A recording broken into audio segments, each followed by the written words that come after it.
Good morning, Alita, Buckethead Ranch. Today is June 17th, and as you all know, we have a new horse, Charo. He's a nice little gelding. So right now I'm saddling up Elwood. I'm gonna take Elwood out for an hour, and then I'll come back and get Charo saddled up, and I'll take him out for an hour. But tomorrow I'm gonna do the same thing, but I'm definitely gonna get up earlier. So I will bring you along. All right. We'll see how Charo thinks about this. He's probably not going to like it being left there. And also, of course, my hound up, and there's Charo, and the hound's barking, and oh my God. And there's Mr. T. So I am just going to do some bushwalking this morning, but I'm going to be aware of snakes because they're out now. My neighbor Candy, you see I ride with her a lot. She has a gopher snake and I believe a bull snake in her hen house, sleeping in the boxes. They're leaving the chickens alone, but they're enjoying the eggs. And you don't want to get rid of them because they're really good at keeping the rodents down. But I think it's kind of funny that they have homesteaded in Candy's nesting boxes. And that road in front of me that you see the cars, that is Mescal Road.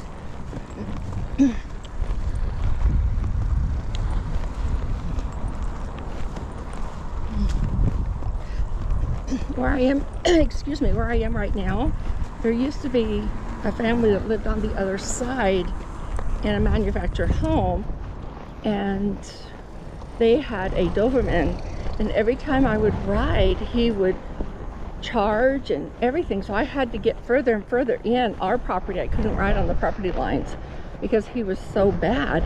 And Elwood didn't care, but I thought, you know, people do care. If your dog's going crazy, you want to not let them do that if you can. So I moved further in our property to keep him from seeing me. But now he's gone, so I can ride the perimeter of our property, which is really cool.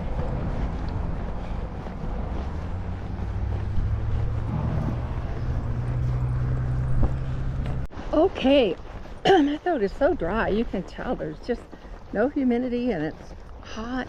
But look at here, we have a breeze coming in. That'll be awesome. But as you all know that watch my channel, we name our trails. So that way when we say, oh, we're gonna go ride, we know what trail. And this one is Sherwood Forest Trail. So it's really pretty in the summer, and especially after the rain. In the winter it's really sparse, but that's okay. It's still fun to ride as long as you ride, right? So that's where I am right now. I'm in Sherwood Forest, and this will take me out to Burl Lane from the power line. So it's really convenient to cut over. And we usually meet at the Sherwood Forest because it's between Candy and my house, so it works out really good. It's nice in here because you can work on your horse neck reining, because Elwood needs that. He is doing amazing, by the way, getting all that other crap off of him and just going back to basics. Sometimes, what do they say? Less is more, and that is the truth. Less is definitely more. So we've already did almost a mile. Usually an hour I get 2 miles, so we'll see. And then I'll go back, of course, and I will saddle up Charo. And what's nice is he has his own little saddle. It's Tom's saddle, so I don't have to adjust any of the rigging. I can just put that saddle on him and away we go. The only thing I don't like is it does not have, see, look at here, we need the trim. Let's, you know what, let's not do this, Elwood. Come on. Come on. Here we go. We're gonna go back. I think we should have made a turn there and we didn't. Here we go. So anyway, yeah, this is really getting overgrown in here. I'm gonna have to bring over the lawnmower. That way it's a lot better because you can see if there's snakes or something. So, and here we are at Burro Lane.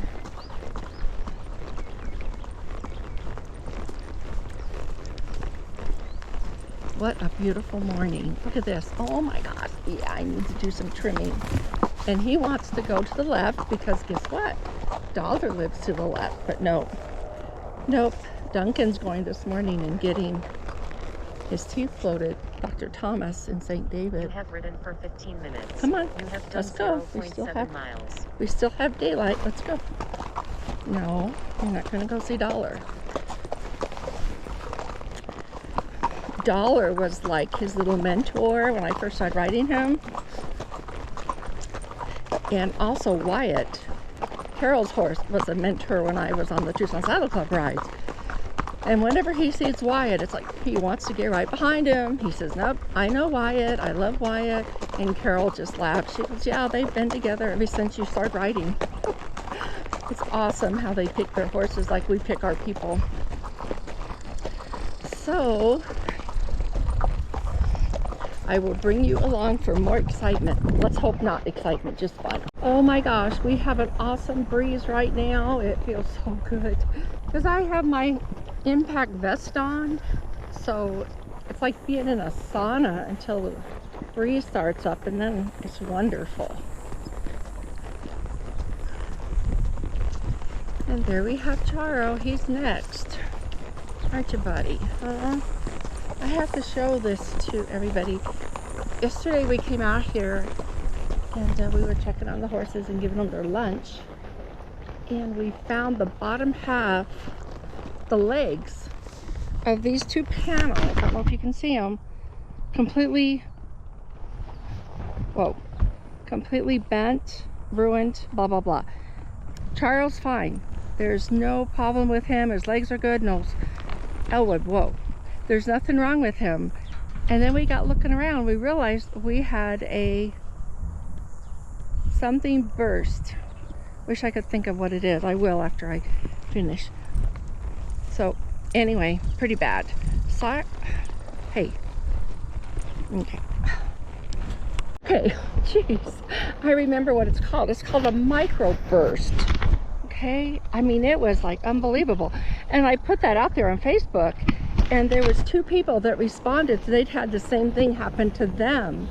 So these microbursts are really powerful. When I lived in Vail, my whole back porch was over my home and on the street in front. And not one window was broken, and only like 3 shingles on my roof was damaged. But it lifted it up that high to go completely over my home. I'm like, oh my gosh. So when I rebuilt it, it won't go anywhere now. But since then I've sold it and live out here in Benson, which I love. So anyway, that's my story. Okay, we sold our cab over camper. We discovered we weren't using it anymore since Tom is, well, we don't need it when I go on rides, for a place for him to relax and air conditioning. So we are getting rid of selling it. We got a young man here picking it up.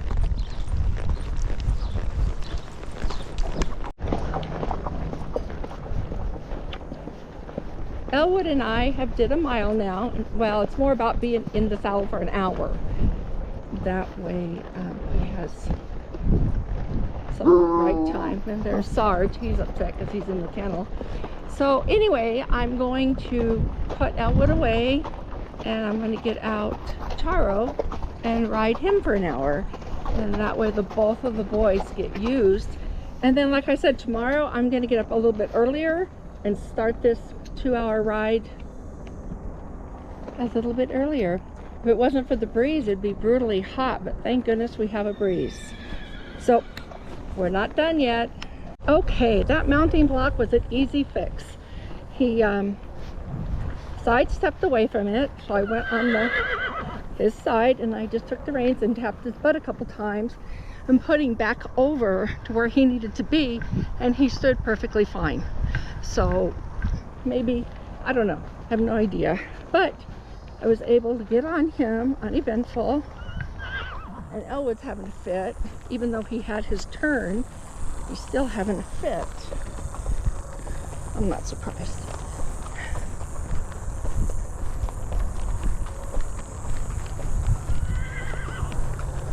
Okay, I don't know the extent of his trail riding experience. So everything is going to be possibly new to him.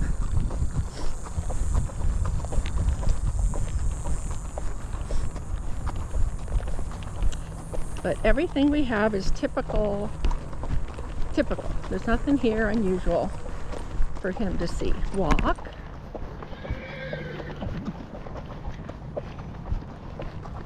And Hector said, do not be afraid of him. And so what I am thinking is he really steps out. Because he made a point. They see an old lady buying a horse and they're like, oh my God. So anyway, he is doing good. He's not stepping out real quick. And like I said, I have Tom's saddle on, so this is not comfortable for me at all. He has regular stirrups and I use Oxbows. But it's okay. Okay, what I'm doing with him is riding him in the parameter of what he could see from his stall for the first time. Because he has already seen everything. He's been here since, I don't remember when we went and picked him up. But anyway, the point is he has seen everything that he is seeing now from his corral. Hopefully with that, he will have a comfort level. And we're gonna do this for an hour. Just walk around trees and bushes, just to make him comfortable and give him some exercise, because as you know, we all need exercise. There we go, buddy. Yeah, he reigns really beautiful.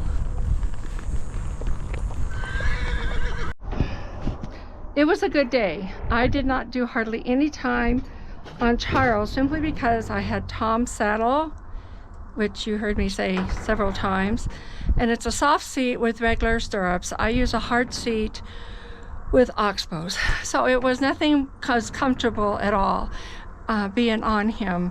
So when I ride again tomorrow, I will put my saddle on him, even though I have to make the adjustments. So I'll turn you around and look at this handsome boy. He is standing here so sweet. So I think we have a nice good partner for Tom. So as always, happy trails.